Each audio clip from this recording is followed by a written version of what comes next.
Hello friends. You are welcome again the Listening Empire. Some days before, I read the book, the Rudest Book ever. I have learned many new things from this book. That I think, you will also like this. Shwetabh has solved many problems for the people in a few years.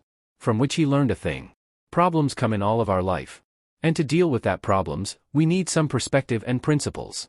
Because problems can't do anything to who lives their life on the basis of strong perspectives and principles. So, from the Rudest Book ever, today I will tell some prospects which are interesting and important. So let's know this. People are weird. Number 1 is, people are weird. If you see a puppy, you get a signal of cutest. And you think he will play with you. If you see a lion, you get a signal of danger. And you think he will attack you. In the same way, what do you think about the people?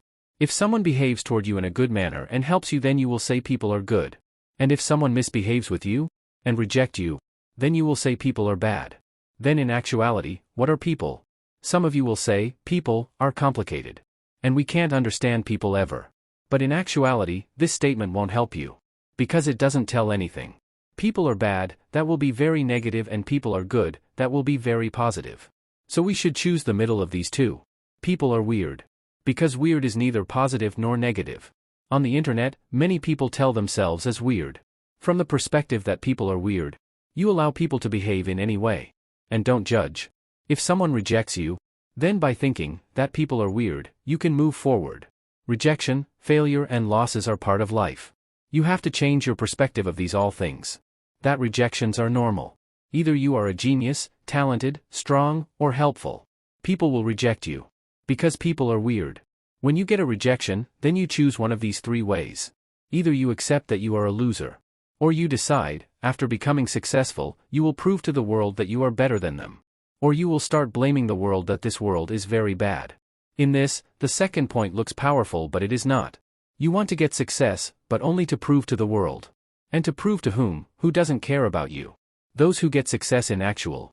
They work to prove themselves and for self-satisfaction. Not just to tell the relatives and the world. Don't seek approval. Number 2 is, don't seek approval. When we are young, then we let decide others, that either we are excellent in any work or not. Like if you perform well in the exam, you know this, but you wait for teachers' appreciation. Because for you teachers' appreciation is more important than the self-satisfaction. This means you give power to the teacher to tell whether you have the ability or not. We get elder, but this habit doesn't go. And rather than self-satisfaction, we get dependent on others. We have to do something in life, but what to do is unknown. So to whom we want approval, we started doing the things that they like. And by this, we lose our identity. Choose satisfaction, not happiness. Number 3, choose satisfaction, not happiness. The reason for most of our work is happiness. We never understand the difference between satisfaction and happiness. We get happiness by watching movies and spending time with friends. But doesn't get satisfaction. We don't know that, we get peace by self-satisfaction. And happiness is the byproduct of that. Like, by ignoring movies and parties. If you decide to complete any project, and after the project is successfully completed by hard work, the peace and satisfaction we get are more than movies and parties. So by changing our motive to work, means by ignoring momentary happiness, we should choose long-term satisfaction. You are a nation.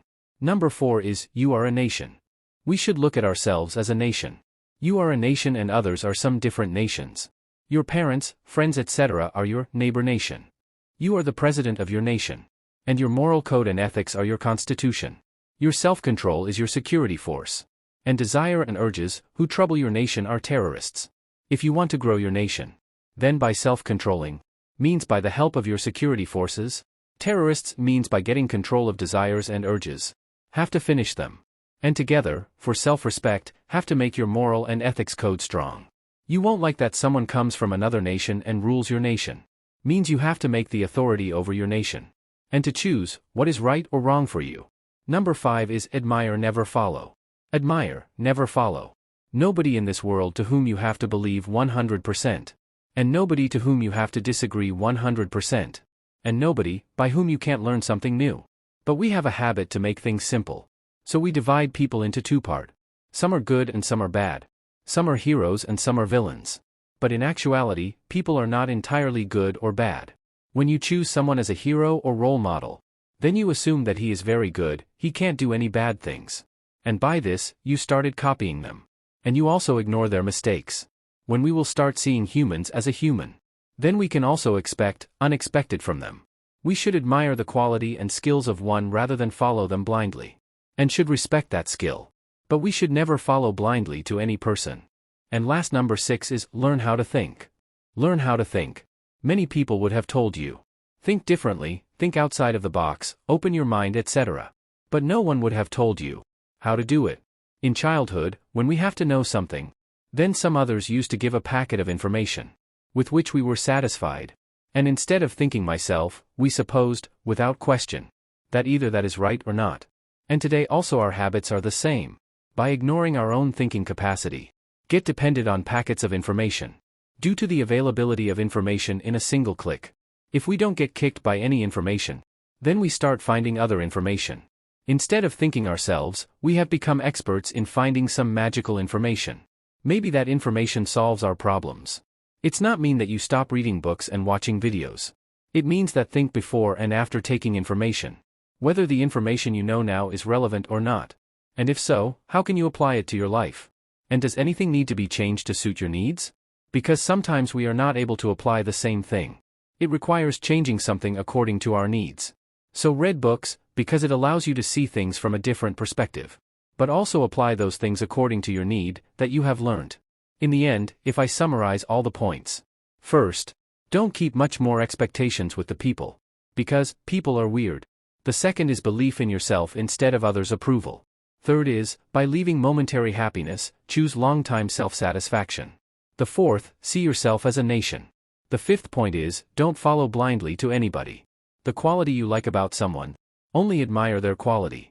And the last point is, make habit of thinking before searching any problems.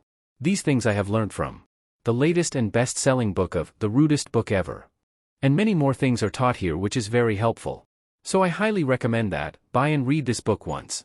Many good perspectives are taught here. That will give you some different perspectives to see life, problems, and people. Thank you. I hope you like.